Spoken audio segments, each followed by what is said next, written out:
All right. Cool. Well, let's dive in with you, Josh. First of all, I would love it if you would just share a little bit. You don't have to tell your whole life story because we don't have time for that. But would you share with us, especially for people that maybe aren't as familiar with you, like how you got started in music and how you got started in worship? Yes, I will. First of all, thanks for having me, Kalani. Oh, absolutely. Thanks for doing it. And all the guys at Access. I'm trying. I'll just get it out of the way before everyone joins. I told my wife Sheila, I was like, I'm gonna have to really. I mean, I already have to just make it very intentional to be serious. But I was like, I'm especially gonna have to do that because it's so easy just to joke around with Kalani because it's always like jokes and anyway. But which is good, which makes me even more excited about being here and hanging out. But my life story. So I'm from North Carolina and which I like to call God's country. And I got into music just through really being a part of church, and my dad's he's a pastor, but he's also a worship leader, very much into music. He wrote a lot of our worship songs. So I got into music with him and playing drums for him at church. And then I think I probably started leading worship when I was 16, 17 and in youth group. And my youth pastor which is funny, my youth pastor was actually the one that showed me guitar and not my dad, because my dad was always he didn't want to force me to do it. He did that with sports too. He didn't want to push it on me, but then I just loved it. He did the same thing with music, and I think it worked for me. I've grown to realize the more I'm feel forced to do something, I'm no. So it worked. He didn't push it on me. But then when I came to him, was like, hey, I really like music. Then he was like, all right, well, come here. So show you something. Yeah, let me show you something. let me teach you. So I got into that, and then went to I tried out college for 2 years and then realized that wasn't for me. Mm-hmm. And the funny thing is college actually was when I found out about Morningstar, which was the ministry school where we met. And I went there, and that's when I started, falling in love with songwriting and worship, just leading worship and worship in general. But that's when really it started unlocking everything that is now what I'm able to do full time and all the time and love. And and so, fast forward through 10 years of being around Morningstar and the worship pastor at one of their churches, to help start a church in Charlotte with some good friends of ours. And then I met up with Bethel Music and all that, and now I'm doing what I am. I don't know how far to get and how detailed to get and everything, but go. Well, yeah. Okay, let's think. So yeah, Morningstar, you and I were there in 2001, right? That's when when we were 15. Right, sure. We'll go ahead and say that. JK.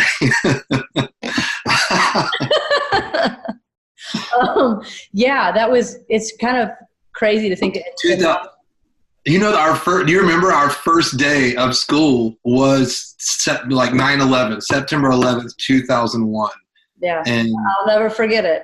I remember because I was already nervous because I'm going to ministry school for the first time. So this is I'm just very nervous. It's Morningstar and it's everything that's the prophetic, and I'm just getting into that. And then all of a sudden that day happens, and I was end times. What do we? I was. Should we even be at this school? Coming back. I was yeah, it's too late. I chose poorly 4 years ago, and oh my gosh. Yeah. Yeah, that's wild though, and that was we were both there for we went through the school for 2 years, I guess. Yeah. And then you stayed around, and you were at the church there, the Morningstar Church in Wilkesboro. Wilkesboro. Yeah. I did 2 years there, and then and actually we traveled with Ray Ray Hughes son. We traveled, you guys. We traveled together with Ray Hughes, and it was. It was fun. It was so fun. How much did we laugh while we were with him? Between the three of us, like the day that I was able to make Ray laugh was the day I was like, I'm funny. No, the same. Yeah, same. I was like, oh, he thinks I'm funny. Okay. Yeah. Well, if you think I'm funny. No, that was where it was like, I remember early on, like, I can't believe, like, he's giving me money to, like, go do this. So, like, and we're just, like, I'm learning so much about worship and just, and it's just fun. I'm with all my close friends, and yeah, that was pretty amazing. But, Morningstar asked me to be the worship pastor at their church in Wilkesboro, which is near Moravian Falls, which a lot of times more people know about Moravian Falls than they do Wilkesboro. But, right, exactly. But and I was there for 5.5 years, I think, close to 6 years. And yeah, that was great times. Also, I mean, not like bad. It wasn't bad. It was just like, I remember that time of my life was like, I was like learning so much about just life. And I mean, you know, I'm in my 20s and I'm single and I'm living alone, and also the worship pastor at this church, and then also traveling some with some worship leaders. And I just remember that it was like a lot of times where it's like high highs and then low. You know how those times are when you're learning. And but it was great. It was great. And then you went, then you were at Queen City Church for a while in Charlotte. And then you came, I remember when you first told me that you were going to be moving to Bethel, because I had just, this is the deal, you guys. I was so excited because I was moving back to the Charlotte area after being in Jacksonville for like 10 years. So I go see Josh. I was like the guest worship leader on this one Sunday at Queen City Church. And I'm like, Josh, I'm moving back to Charlotte. And he goes, well, I'm probably moving to Reading. I felt so bad. I was thinking, I remember telling Sheila, like, okay, I've got to tell Kalani today.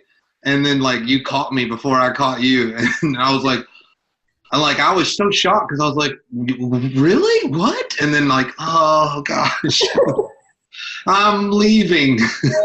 Yep. But it worked out. It was good. Yeah, I actually, when was it? 2014, I think, was when I, like, joined Bethel Music. And which was, and it was never any intentions of moving. You know, it was. Right. It was great. It was like, oh, this is the best. And they were like, we don't want you to move. Brian and Jen would very much like stay in we love that you're at your church and then you can still be a part of what we're doing. And so it was great for us. It was like, we get to still be a part of this thing that we helped start, and but then also be a part of this other amazing thing. And right. And then, I mean, the Lord, after a year of just doing both, and it was finally like pretty obvious from the Lord. We had, you know, those things where you have like a ton of dreams and a ton of people like giving you words, and totally. you finally obey the Holy Spirit, and and we decided we moved a year later, so that was 4 years ago. So we've been here in Reading for 4 years, which is crazy. I can't believe it's been that long already. Yeah. Wow. Yeah. It's been an amazing 4 years, but a lot has happened. Well, so first of all, the other day I saw, it was on your Instagram stories, you had the funniest post about joining for King and Country on Little Drummer Boy, I think, yes it was, and you had the sleigh bells. Yeah. So tell us real quick, what was that like? So were you opening for King and Country? Yes, yeah. I was which is just crazy to begin with. I mean, yeah. Because I had a song, Stand Your Love, it had some success on the radio. We had for King and Country, who are these amazing, popular, huge Christian artists, and so kind, so sweet. They're actually the younger brothers of Rebecca St. James. I did not know that. Did you not know? Isn't that amazing? I know. I did not know that. That's so cool. So, I mean, I grew up just loving her music. So, but they're just the kindest family too, and they've had some relationship with Bethel Music too. So they asked me to come on tour and open for them, which was awesome because I mean we're part of Bethel Music, this worship movement, and we get to get, and they love that. They love Bethel Music, so they were like, just come, do whatever, do your thing. You can do whatever you want. And it was, I did more of an acoustic set, which was cool too, because I could just kind of change it up from not, I mean, I've more or less did the same thing, but like, it was just nice to be able to like have that freedom and just the aspects of worship to add in there. And it was amazing. It was really cool because it was definitely a different crowd and different well, probably. So I'm guessing it's a different expectation for the night because it's a concert, right? Totally. So, I mean, people like to lead. You're like leading worship. You're doing a worship song, but more like this is a concert. Like, how does that feel? Right. Well, it definitely took. I feel like it took me like a week or so to get like into where I was just comfortable, and I was excited about trying to figure it out. Like, okay, how do I do this? How do I? Because it's definitely, and it's not like a bad, it's not like, oh, they don't want to worship. And it's like, well, it's not like I know, which I think sometimes you could approach things like that. Like, well, this isn't, but I think going into it, I really felt like the Lord was like, hey, this is what these are nights like this, and you can come and be yourself, but you also be aware of what's happening and more or less, I hate to say like pastor the room, but that way you just be aware of like people are there. I mean, this is a concert and you go to concerts to be entertained and just everything about it. And there's definitely moments in them where it is like we all gather together and worship. And then there's moments where you're just like, you're blown away by what's going on and actually kind of the worship that's coming off the stage, Yeah. And, so it felt like I wanted to go approach it as like I wanted to be that. I wanted to bring some entertainment aspect, but then by the middle to the end of my set, like have them with me and we're all worshiping and they almost don't realize it until the end. And that's kind of what I did. I just kind of gradually did that, I gradually got everybody to like sing with, and I would incorporate old songs that, I mean, definitely did like some of my new songs and some Bethel Music songs that they knew. And but then even every night we sang, I would jump into just that old song, God is so good. And it's just every generation, every denomination, I wanted to grab something that they all knew and then bring them in and like, okay, now you trust me. Now let's sing Stand in Your Love and like worship and go for it. And it was so good. It taught me so much about really just like caring for a room. And I think I'd gotten away from that, and not a bad way, not like it just, I mean, the difference between that and a Bethel Music worship night is everyone's just they're coming there for that. They know it's, I mean, there knows like definitely some, I wouldn't say entertainment, but I mean, it's, there a lot goes on. There's a lot of production involved, but they're also there for a different thing. So it's not like you have to work super hard to like get people to worship. I mean, most of the time you just got to start the song. I mean, it just, and it's like, whoo, and which is amazing. But I think in a way this like I've relearned how to like care for people and in that setting. If that makes sense. But. Yeah, no, I get it. I definitely get it. And even what you're saying about incorporating a song that everybody will know across denominational lines, across generational lines. It's good to, I think it's good to be sensitive to that kind of stuff. And as worship leaders, it's not about us, our gratification of like, it can't always be about what songs do I want to do, what songs do I like to do, but what's the Lord want to hear, what will move the Lord's heart, and what will help the people of God engage and touch the Lord's heart and encounter Him. It's funny. We were on this last Bethel Music tour, and we had Tasha Cobbs out, who is and just like authority and fire. Just poof. when I found out she was like opening for Bethel Music, I was like, well, what are we gonna do then? Like, I guess we'll just end the night. I mean, like, where do we go from that? But we would have this Q&A every night, and she said this often, which is so good. And it was so simple, but I've never really heard it said. But she was like, I want to like lead the room. I don't want to leave the room, you know. And I think it's so easy as worship leaders. You get like your own little agenda where it'd be like, I want to do this song, or I want this to look this way, or all that, and then you forget, like, oh, you're actually like leading, you're actually like shepherding these people, right? And when it becomes too much about this, you leave behind the very thing that you're supposed to be doing. You forget the leading part of worship leader. Right. So, yeah. That's a really good point. And I wanted to ask too, like, as far as what you're doing, this is a kind of a practical question.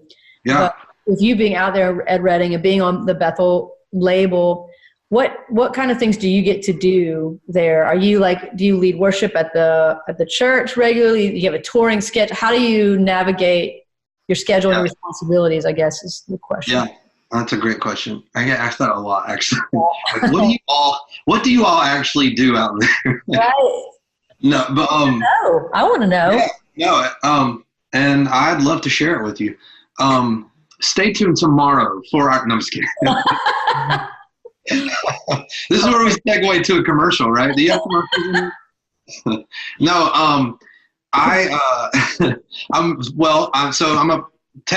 like a Bethel music artist, which is really just like fancy word for a worship leader, and but I'm not like on staff with Bethel Church, but I'm really just a part of the worship team, the Bethel Music Worship team, and so that involves I lead worship at least once a month at our on our Sunday morning or Sunday night services. I actually just led this past Sunday night, and wow, and I mean that as far as like the church goes, that's like my main like response. You know, that's like I'm committed. I do that at least once or twice a month, lead worship on a Sunday morning or a Sunday night. And we have team meetings once a month. We have team meetings let me get on my schedule here. We have team meetings every other month. We have worship leader meetings. We break it up into actual, like, worship leaders meet, electric guitar players meet, drummers, all that. And so I have those every other month. And which is just, they're just, you need that when you have, especially when you have a large community we have like, 200 maybe worship leaders and musicians a part of Bethel Church. And so it's just they're very intentional and very like, okay, you got to be at these meetings once every other month as for a team. So we all just get together and worship together, hang out. I'm one of the songwriters, so I'm pretty committed to just writing. Like, we're writing for another album now for like next year. So there's always like goals and just, realistic, like, okay, timelines as far as that goes, but then also just making a space to do that when I'm home. I mean, I travel a lot too. So I'm on the tour team and go on our Bethel music tours, and then also just itinerant trips here and there throughout the year, going to different like conferences, and some just for me, like as me, and then some just like as part of Bethel Music, representing the whole thing. So it's definitely a lot, but it's what I love about it is when I'm home, I'm just like home, and I don't have like a full-time, I don't have like an office job or anywhere I've got to be necessarily every day when I'm home. So it makes it good for family time, but also just makes it where I feel like I can plug into local church easy, and it doesn't feel like a job to me, if that makes sense. And that's nice. That's the first time I've had that. Well, I mean, I've had it for 4 years now, but it was the first time I had that in over 10 years. And I feel like even just that like unlocked a lot of creativity, and just I wrote more songs when I just, when you don't have the daily pressures. I know it's easier for me. So that was a long answer to your question. I'm sorry. Thank you for that long answer, Josh. also try to be practical, because I know that a lot of people ask, they're like, just the practical, like, when does Bethel worship, like, when do you practice for Sunday morning? Like stuff like that. Totally. Totally. That's really helpful to learn what's going on, kind of the rhythm, the underlying rhythm of everything that's going on there for you guys. You use Planning Center just like every other church in the country. It's so encouraging. Yeah. Now let me show you my profile pic for my Planning Center. On that note, all you guys who are watching, if you've just been joining us recently, make sure you share this link on your Facebook page so more people find out about it. Awesome. All right, Josh, I'm going to throw like maybe a more deep question at you, a couple of them. So here we go. Ready? I want to ask you, first of all, what would you say, what words of encouragement or wisdom would you share with like someone, like let's say a young worship leader, someone who's just getting started in leading worship, or, just like you and me when we were teenagers and we we're starting to stir on the inside of like, this is something I'm called to do. What would you say to them?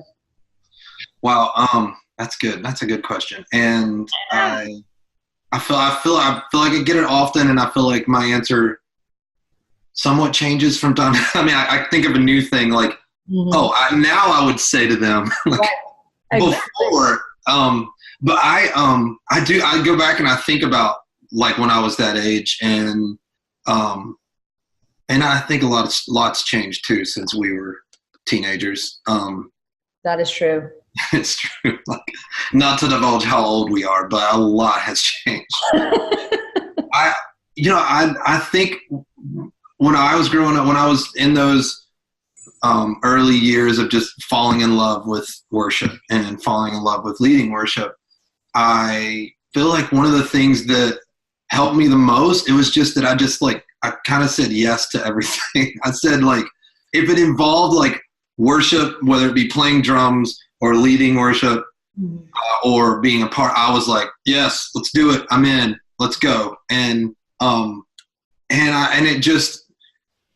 think it helped me just practically. Obviously, when you're just willing to go do whatever, whenever at that, you just like, you get better. You learn how to, different opportunities like allowed for me to like learn how to lead in this setting and learn how to, or I'm drumming, I'm learning how to play for this leader or and I think just not being super picky and just loving to worship and lead it and drum, it helped me. And I just, I go back at that and I think about that now because I think about now how sometimes it's easier to be picky and nowadays growing up with worship and all that. And it's, and so I think that helped me just stay passionate about it. Also, the one thing I would tell my younger self to do and to do that maybe I didn't jump on as much was I would have started writing, I think, earlier. Wow. Okay. Yep. Yeah. Even though I think I was 21. I'm trying to think how old I was when I went to Morningstar, 21, something like that. And I guess that's earlier, right? But I feel like I think I just would have started now I'd come across like high school kids and stuff that are writing like amazing songs and just in it. And I think, man, where would I be now if I was like, I had started that? Just stuff like that. But also I would have, I think just gotten in the word more. I know that's like super practical and like very odd. It's really good. It's really important. Good. Yeah. I think at times you can fall in love with music, fall in love with worship so much that you, and I know if it did for me, I pull away from like just staying grounded in the word. Right. And then instead of like, the whole thing of like, where we fall in love with worship as it relates to the way the music makes us feel, but we want to fall in love with Jesus, and like that's what fuels the whole thing, especially over the long haul of life. And so, I think I had to. It was something I just had to like relearn in a lot of ways. Was like when it got to be too much about like worship or the song or, you know, Right. or the music part of worship, that I just had to realize, okay, wait a minute. Like, oh, I need to like go back to the base. Like, who is this for? Like, the more I get into this, the more I actually want to do this, because this is who this is for and all what this is all about. And so, yeah, I it's just, that's little things, but I think that's what I would tell people, like, especially younger kids growing up, is like, don't fall in love with the music, like fall in love with Jesus. Oh, him. Right, exactly. It's like Eddie James said when I was interviewing him one time, he was like, you've got to know the Jesus you're singing about. Exactly. Yes. I mean, yeah. Which seems, I know it seems so basic and but it's just, it's because people are saying it because it's the easiest thing to get away from, I think, nowadays in worship and in worship leader and a worship pastor, is it becomes so much about the music and, you know, and songs and writing and that you get away from, like, what's the real reason? What's the reason? And that kind of circles back to something else I was going to bring up, was like, in dealing with or talking about what we call like the modern worship movement, which is happened in our lifetimes. I mean, from the time that we were kids growing up, when all we had were like those little scripture choruses and hymns, and then there was like Hosanna Integrity, and then like the monthly or quarterly Hosanna album that would come. Integrity, was it? Yeah.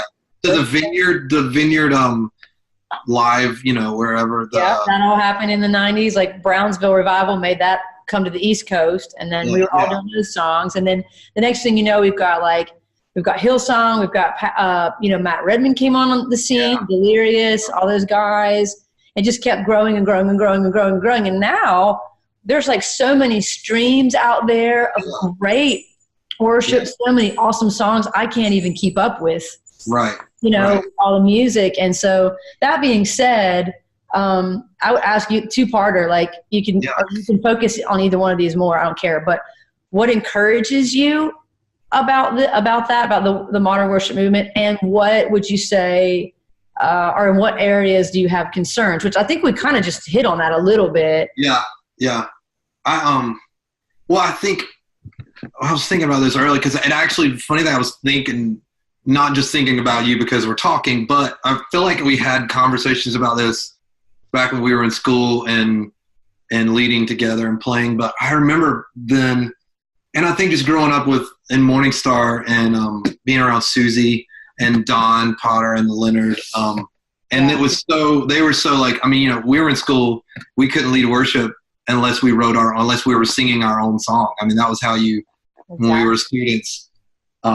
I remember, I mean, people ask me like, how'd you get into songwriting? Which maybe I'm jumping ahead to another question, but we're going to go there in a minute. We'll go there. But so I remember talking about back then, thinking like, wait, we want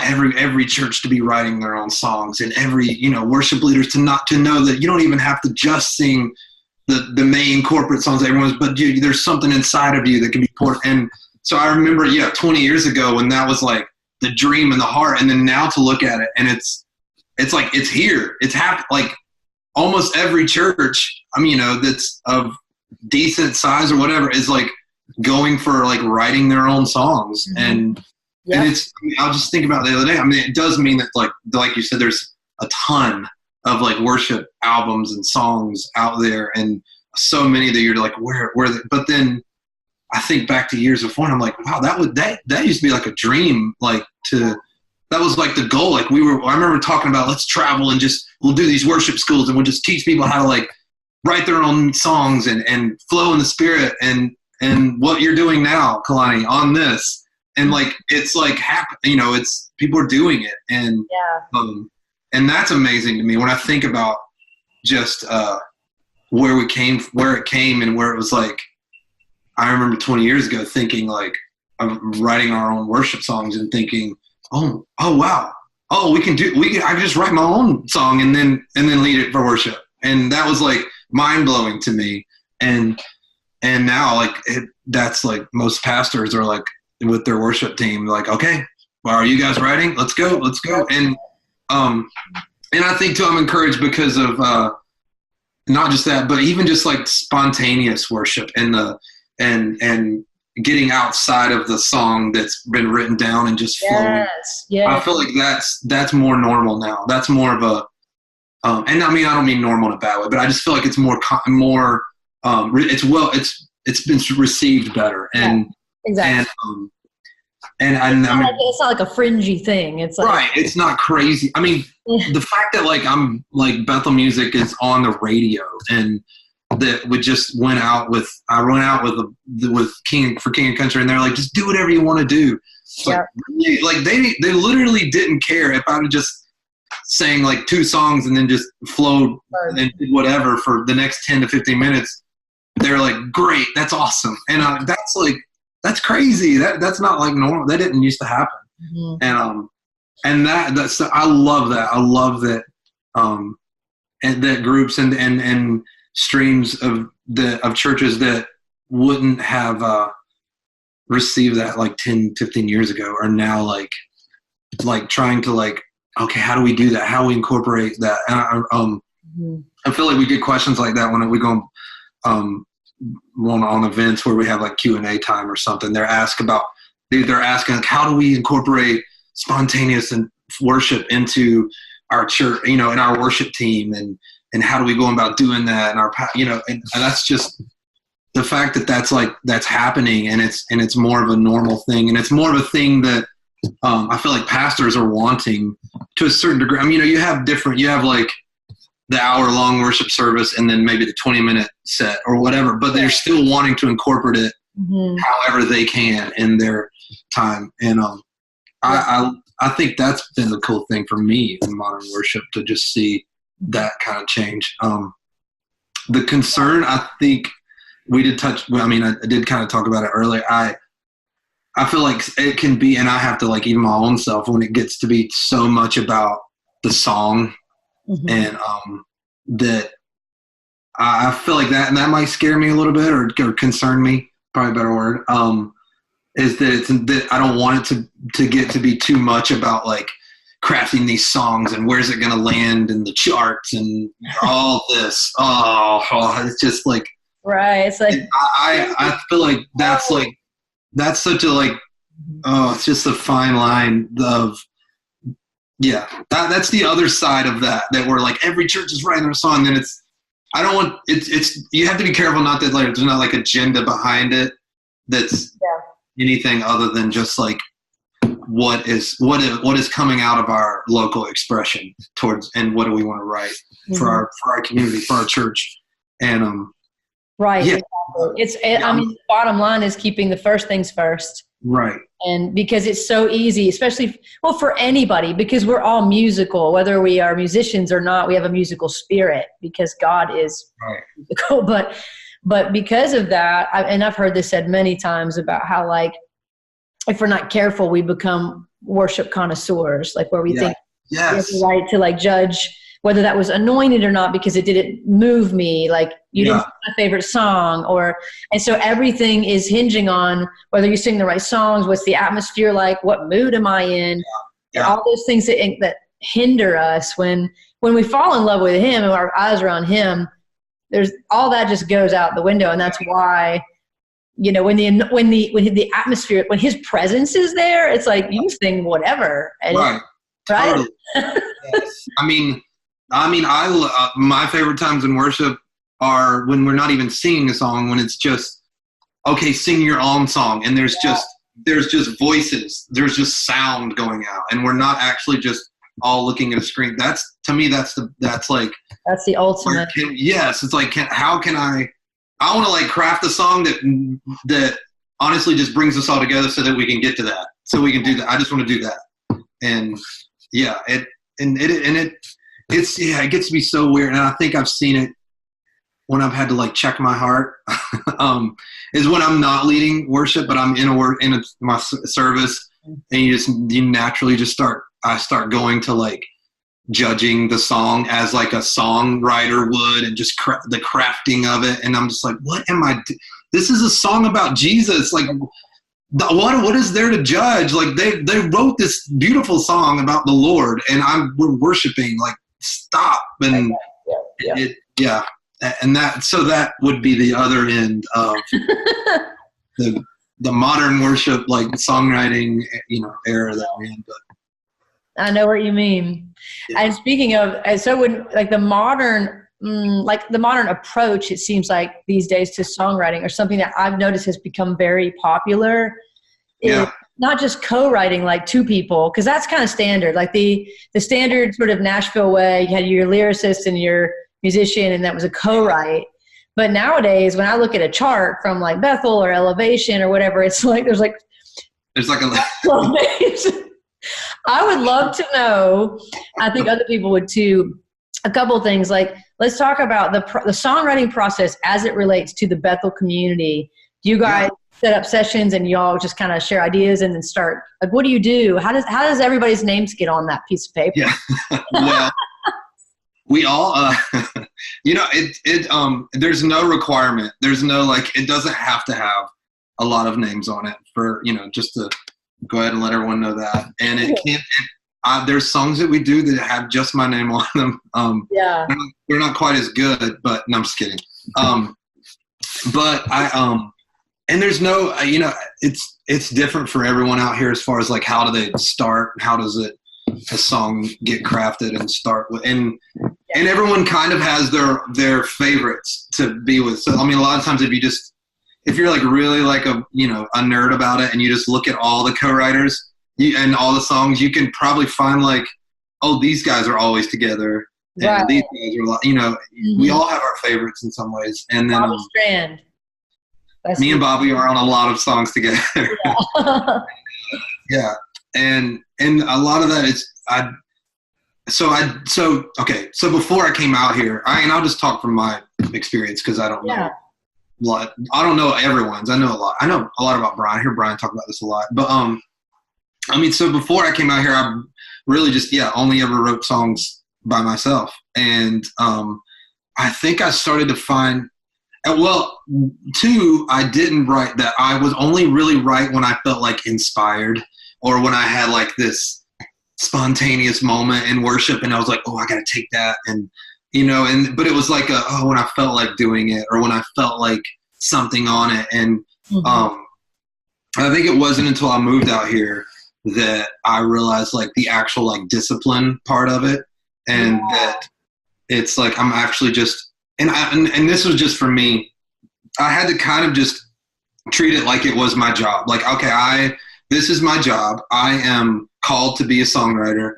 And so if it's my job, okay, I'm gonna have to work at it daily or every other day, like at a consistent time, and really just like make myself available to be inspired. And so it was, and in doing that, I learned that I love co-writing probably even more than I do just writing by myself. And because I felt like I had a lot of songs back in the day that weren't complete, that just needed something else, needed a fresh pair of eyes and on it, and just some other ideas to bounce back and forth. And I just found that that's like, for me, that it works almost so much so now that I feel like I have, like, I'll write a song and it just be all me, and then I'm like, oh, I've got to show someone, like, you do, like, is this okay? And I don't want to be too insecure about it, but I also just know like some of the areas that I feel like I need help with songs. And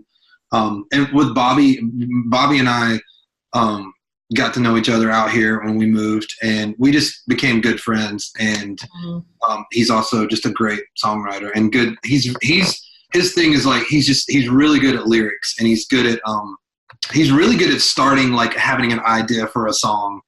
And then I come in and I love like chorus ideas, bridge ideas, or like kind of my jam, and melodies, and also just kind of making it maybe singable and just more approachable for worship. And so we blend really well together. And I think that's what I've found with co-writing, is finding someone who's like strong at what I'm not strong at, and let's get together. And I feel like that's it's what's made my songs go from like feeling incomplete to me to actually like, okay, now that's a complete song. And that, and it, you know, we send them through, like Brian, a lot of the guys, like the head guys at Bethel Music will look at most of the songs and he'll throw in suggestions. Brian he'll voice memo me something, you know, like, I think with Stand in Your Love, I sent it to him, and that was a co-writing time where I was actually in Dallas with Rita Springer, and and we were writing with her and Mark Harris, who's the worship pastor at Gateway, and formerly known for him. Yeah, so he was a big hero. I was trying to play it super cool, like I didn't know every song that he had ever written before. And then another guy, a buddy of mine who I met that day, his name's Ethan Hulse, and he's actually a songwriter in Nashville. And but that was like the time that just came out of us all together writing just one day, and this whole idea for Standing Your Love came. And then I remember I sent it to Brian, and just to kind of get feedback, and he would send me ideas. He would listen. He's like, I love it. And he's like, yeah, this and this. And then he's always like, just his mind just never like shuts off as far as songwriting goes. He's literally working on a song all the time. Like wherever he goes, you'll hear him humming, and he'll just like stop, and he's like, and he just like singing in his phone. And you're like, he's crazy. What is happening? But he's just like, he's getting an idea, or he's working, or he has a song that he's working on with somebody else, and he starts like having this idea for it. And so he would send me voice memos like, well, yeah, what if you did this? And then I'd be like, yeah, I don't know. I like it, but nah, I think he's like, oh yeah, no, you don't have to do that. And so he just like, it just doesn't turn off. So he just like, so, and I think that's what it is out here. It's like everybody kind of has their people, and some of it is that, like I write a lot with Bobby. I write a lot with Ethan now, who actually is in Nashville. But cool. But yeah, I don't know if I really answered your question, but well, I was going to say having like for me personally, when I have a deadline, that always motivates me. When I have goals, that motivates me. But like, so when you're like always, there's a new album coming out, like there's things that have like you get in that zone, I guess, probably together as a team. But do you think that helps you as well? Like, yes, I'm very much that. I've realized, and which is why I think the Lord led me to marry my wife, because she has definitely lit a fire under me in that regard, and like get this done here. You know, she's like, "Are you doing this? I haven't heard you like grab your guitar and just write or try to." You know, it's just always like she's holding you accountable. Yes, and that's what those do for us too. And we definitely have times where there's a deadline, and so we'll schedule these big writing sessions where we just go. We actually have a house here that Bethel Music has. It's called the River House, and it's really just for writing. And we'll go, and you'll have different groups just separate in different rooms, and we just kind of go at it. And I love those times, and I think that is the times where I feel like the discipline part of it meets like the inspiration part of it. And I think I always just thought, no, if it's not just fully inspired and I'm not feeling it, it's not gonna move me. And when it's not true, it's like actually, if I'm not disciplined, then all these ideas and inspirational things are not gonna like meet the finish line really. And I mean, then also if it's all disciplined, then and there's no inspiration involved, then it's gonna really lack a lot in the end too. But yeah, there's a book I read too, and I can't remember the name of it, but there's a writer definitely talking about writing and being the difference, you know, like being inspired. And he was like, somebody asked him like, do you only write when you're inspired? And he goes, yes. Every morning at 9 a.m., you know. Oh, it's true. Yeah, just get up and do it, and every day, and then inspiration happens a lot of times, and sometimes it doesn't. But, yeah, it's like I think when you have that, it starts to get something that's flowing, and it becomes more constant, and maybe you're more in tune with inspiration, and you're always listening for, watching for. you're exercising that muscle, really, is what it is. You just like, yeah. Totally. Yeah. That's awesome. Well, when when I was in the prayer room a lot here in my city in Jacksonville, I was doing a lot of sets at the House of Prayer. That's an environment where you're kind of sowing to the heavens because there's maybe 2 people in the room. Right. But there's a lot of like little phrases or choruses or melodies that would generated from those times. That would get kind of tucked away in my heart, or maybe I'd go home and like record them, and they actually became eventually, not all of them, not everything, but some of them ended up becoming songs. So like things that were spontaneous in the prayer room or birthed out of intercession or whatever would eventually become a song.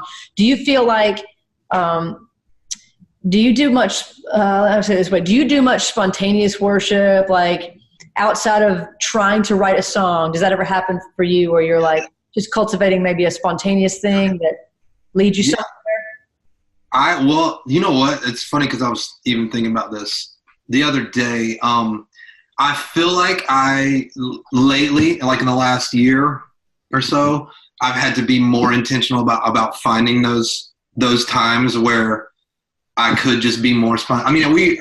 I'm here at Bethel, and we go, I led worship the other night, and we did a lot of spontaneous stuff, and it's not like there's not room for that on Sundays. Right.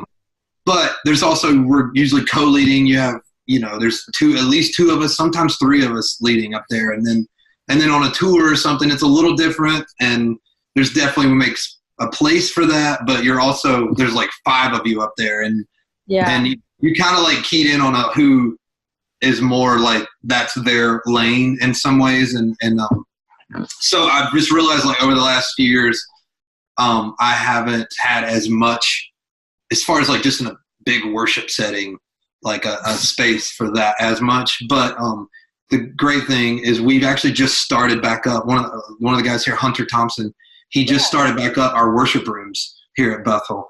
And I saw that. Yeah. And so actually I'm doing a set this coming Monday, and we just go into it's not in the main sanctuary, but it's just like, we call it the great room, just the side room.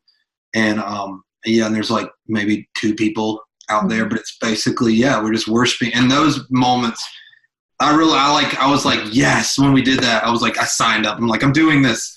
And it was multiple, obviously, just to be able to have a place and just pour out, like you said, sowing into the heavens. Yeah. And then I got so excited about just like having a space to just do just create and just make room for those little things that drop out of heaven that you get to sing, and not for the purpose of just writing a song, but just exactly to have that moment. And so I've definitely thought about that. And still a lot of the songs that I write come out of those times, and I'll have like a little, like you said, a little like chorus or bridge that I take, and I'm like, I have saved all in my voice memos, and some of them you listen back to and you're like, oh, what was I thinking?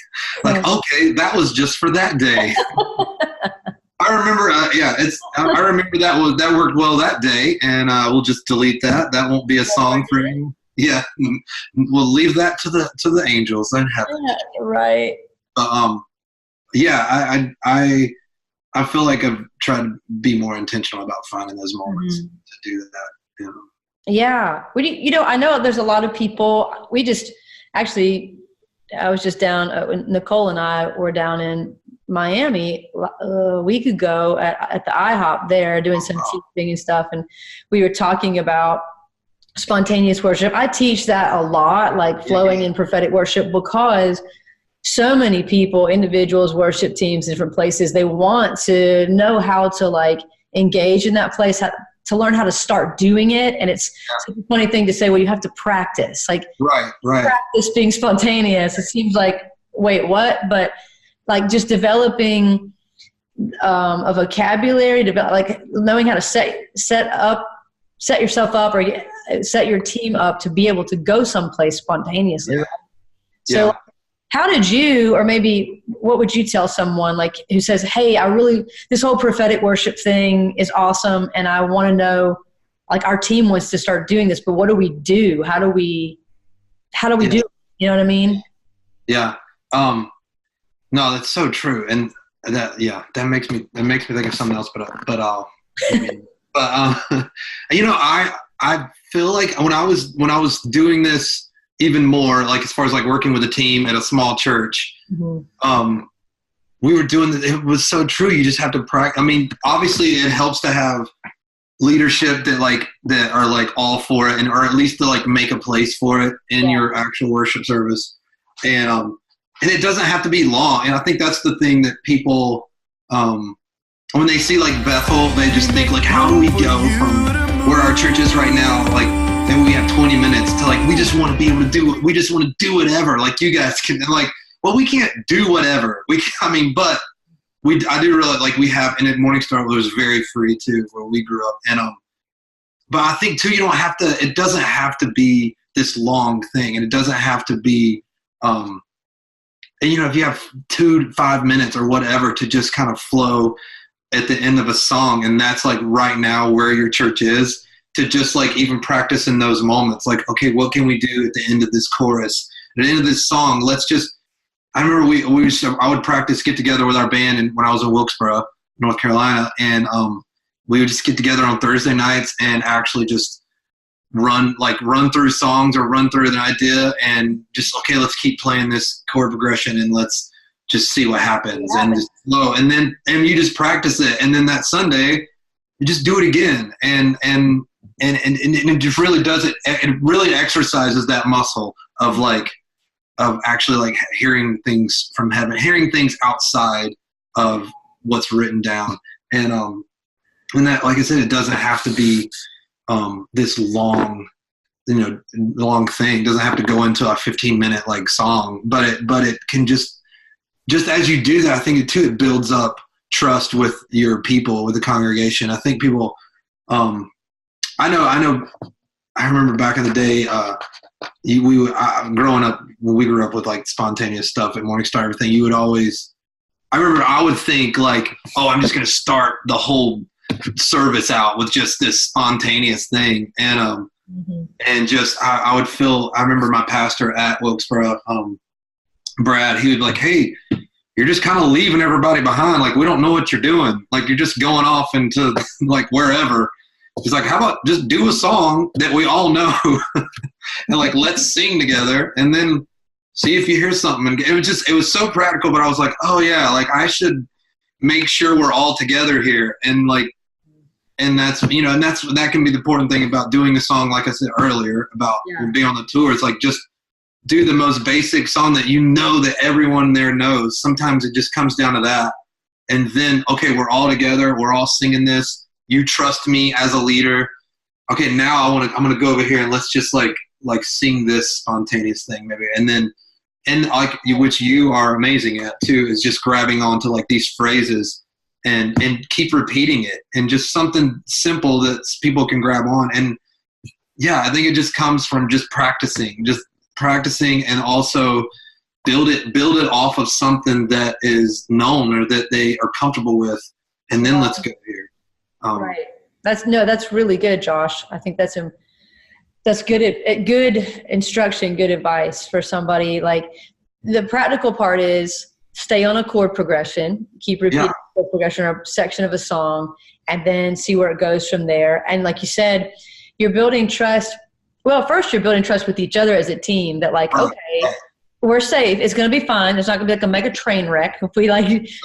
Because that's so important. I think people forget, like, musicians, like, especially your bass player, it's like if he thinks you're about to go somewhere and you're going to leave him, like, they're not going to want to do that. They want to like be like, okay, we're all taken care of. We're on the same page. Okay, yeah, do whatever you want to do. Like, okay, we're good. Exactly. Yeah, totally.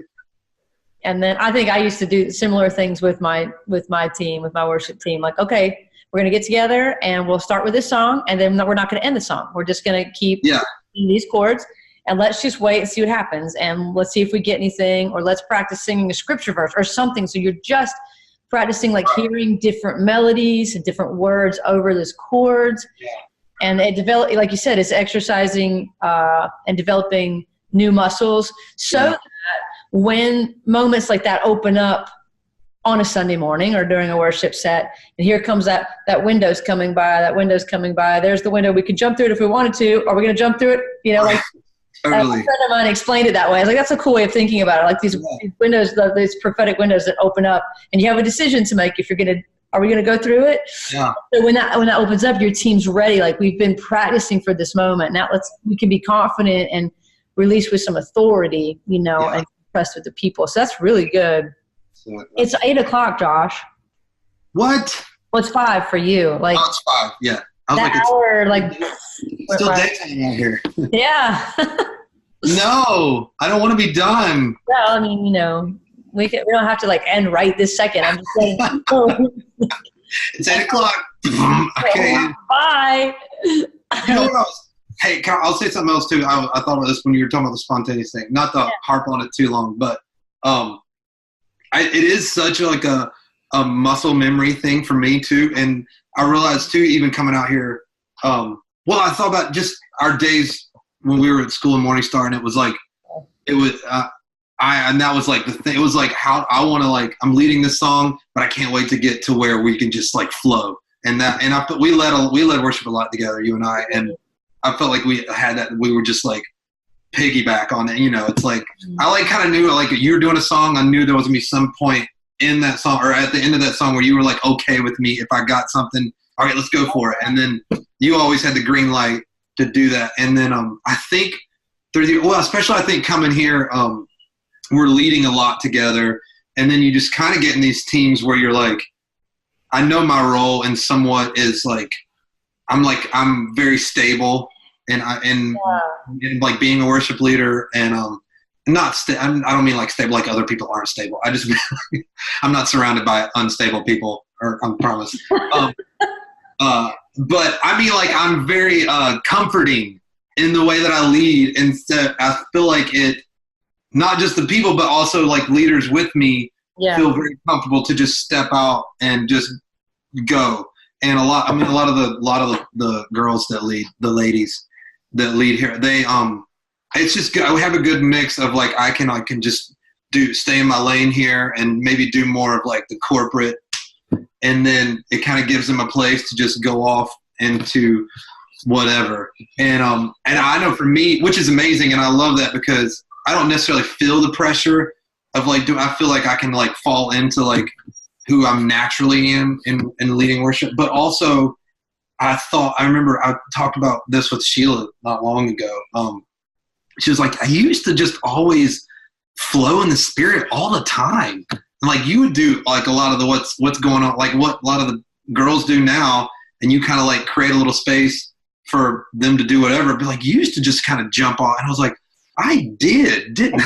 But I mean, and I think too, I fell into too much like of this kind of thing, and I forgot like, oh, it's okay. Like you should step out. Like, and it came back to like, where are times when I can do that? Like the worship rooms, I'm so excited about, like where I feel like I need that muscle.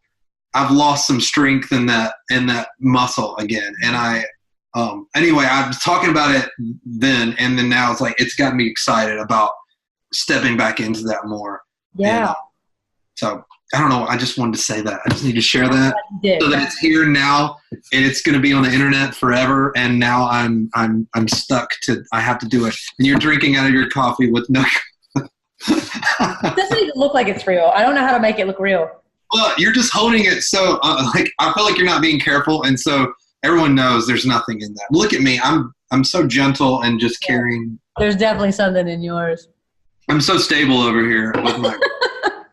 Well, now, is there anything that is going on right now that you want to tell us about or promote? I mean, Stand in Your Love, the song. Didn't you just you were nominated for, was it K-Love? Grammy, a grant. No.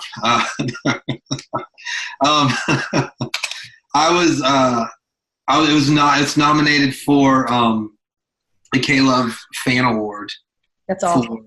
For Breakout Single of the Year and Worship Song of the Year, I think. That's awesome, Josh. I voted for you. I voted for you in all the categories that your name was. Oh, yes. It was initially, I was in all of them, but which I got so pumped, and then I found out like there were like 40 of us. And I think they do like different rounds. So out of that round, it made it to breakout song and worship song, I think. So cool. That's so great. Amazing. And yeah, I'm kind of it's funny. My mom and my grandmother finally like believe that I'm able to take care of my family now. I've been doing this for 20 years, but they finally, because I'm on Caleb, they trust that we're all going to be okay. Yes. You're legitimate now in your pursuits. Yeah, and we're actually, Sheila and I and the kids are going to go to the Caleb Awards, and I'm going to lead worship at the Caleb Fan Awards. I'm going to play Stand in Your Love, and I don't know if I can say this on here, but I think Mandisa is singing it with me. I know, I hope. Huh? I said, seriously? I think so. I hope so now that I said this. It's out there now. I hope it better be true. So that's cool. That's really cool. Here, honestly, I'm just trying to meet Stephen Curtis Chapman. That's all. I feel like you should have by now. You will. He's like one of your heroes. Oh, he is my hero. He is the ultimate. He is him and Martin Smith. Yeah. The reason I pretty much picked up an acoustic guitar and wrote songs was because of Stephen Curtis Chapman. And I will tell him that and then cry and weep on his shoulder. He'll be so deeply touched. Oh, I hope so. Even if you're watching this, please. Yeah. I'm sure he's tuning in live. Hey, maybe he is. You never know. He could be. We'll tag him and see what happens. I'm going to pretend like I don't know exactly where he is right now. He's on his solo show tour, and he's in. He's busy right now. Super fan. But are we going to talk about? Any of the Ruby Tuesday days when you and I worked together, or do we? We could just briefly. We could. So yeah. Well, at Morningstar School of Ministry, the kinds of jobs that you could have were pretty limited because of our schedule, right? It had to be kind of flexible. I started working at Ruby Tuesdays like before the school even started. I got myself a job and started learning how to wait tables for the first time in my life. And then there was Josh, who, what was going on? You eventually needed. I didn't live in Charlotte that first year. I would drive back and forth from Albemarle, my hometown, home of Kelly Pickler. That's good. Throw that in there. I would drive back and forth, and then I finally moved to Charlotte, and we were friends. So I knew you worked there. I was like, maybe I should just get a job there. And so yeah, we worked there. I think I worked there for a year and a half. Maybe. Yeah, you did. There was honestly, I'm surprised revival didn't break out at that Ruby Tuesdays, because we were like a total of 8 spirit-filled servers working at that restaurant. We did. We had there was a few of our friends that are in ministry school, and he's going to be mad that I'm saying this, but I don't care. But for maybe 2 days, John Mark McMillan worked there. Remember, he came in. Was that after you left? That was after. I didn't know about that. John Mark came and he applied. I remember I was working and John Mark was there, and I was like, "What are you doing?" I thought he'd come to see me. I was like, "Hey, what are you doing?" He's like, "I'm applying." I was like, "What?" Oh my gosh! I think he was there for a day or two, and then he left. Yeah, that's tough. You got to have some kind of special I'll tell you what. Something. I think. Well, first of all, I sold more salad bar and waters than anyone. $6.99, I think, was the price. $7.99. See, I'm getting rewards for that. Yeah, and then I really feel like having done that job, I think everyone on the planet should at least for a month work as a server at a restaurant. Yeah, it's humbling. You learn a lot, don't you? Good. You learn a lot. You tip better. You just learn. Yeah. You're a better Christian for it, honestly. That is the truth. Anyway, we don't have to talk about that anymore, but I just needed to. I needed to throw that out there. Yeah, we did. You and I did a lot together during school because we led worship together. We were in classes together. We worked together And then we started traveling together with Ray Hughes' team. So yeah, I don't know why I'm not so sick of you by now. And that's probably why you moved to Jacksonville. You're just I can't do this anymore. I've had it. Don't you dare come down here. Yeah, you stay. Well, and then you went and married Sheila, who's from my hometown. I know, that's crazy. The plot's always thickening. Like, oh yeah, I'm gonna marry one of your own. I'll show you. Chambersburg, PA. That's right. Well, I don't know how to wrap this up. I did want to ask if you would just pray over people who are watching now and people who are going to be watching. Yeah. Just take a minute or two and just whatever's on your heart, just pray for them. All right. I'd love to. All right, cool. All right. Yeah, Lord, I just I thank you for this time to just to get together and just talk about you and to talk about worshiping you. And Lord, I just pray for those watching right now who are just trying to figure this all out, who are maybe going through, maybe they're in high school or college and they're walking through like, what do I do? What's next? And then to the ones that are long past that, and but just trying to like get into just worshiping you more, like knowing the nuances of who you are and writing about you, to just flowing in the Spirit, spontaneous. Lord, I just pray that you would just come in, Holy Spirit, and be clear to them. And I pray that there would just be, just give them keys to just unlock the different doors that they're looking for. They're just the different, Lord, I just pray that I pray that everything that they are looking for in you, that you would just give them the keys to unlock those doors. And I pray that that new songs would come out of this, that just bands, worship teams would come together and be able to just even learn how to flow together in the Spirit, flow and worship with you, and that you would just unlock those doors, unlock the wells inside of those watching tonight and or whenever they're watching. And Lord, I just pray that you would just Lord, I pray that you would bring us back to just the basics of just knowing who you are, learning about who you are, and out of that would flow true worship, true worship in spirit and in truth. And these songs would just come out of just actually knowing who you are. Yeah. Lord, I just pray that you would bless them and bless Kalani and Access Worship and all that they're doing, Lord. And I pray that you would just bless them. Everything their hand touches would just have you all over it. And that every song that she writes would just go all over the world and touch people. And in Jesus' name, amen. Amen. Thank you so much, Josh. Yeah. And everybody who was watching, thank you guys. And just follow us on social media so you don't miss the next Spirit of Truth webinar, because we're doing these every month. We've got great guests lined up.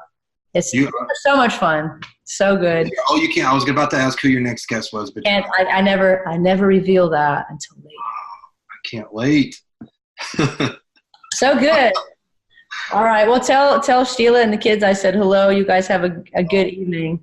I will. I'm shocked that they haven't just walked in the door. Yeah. I can hear them. During I was praying, I was like, "Here they come. Here comes Bear." I can hear him, but they didn't. The Lord has held them back. He held them back. A hedge of protection was about me. All right, Josh. I'll talk to you soon. Okay. See you guys. Take care. All right. Bye.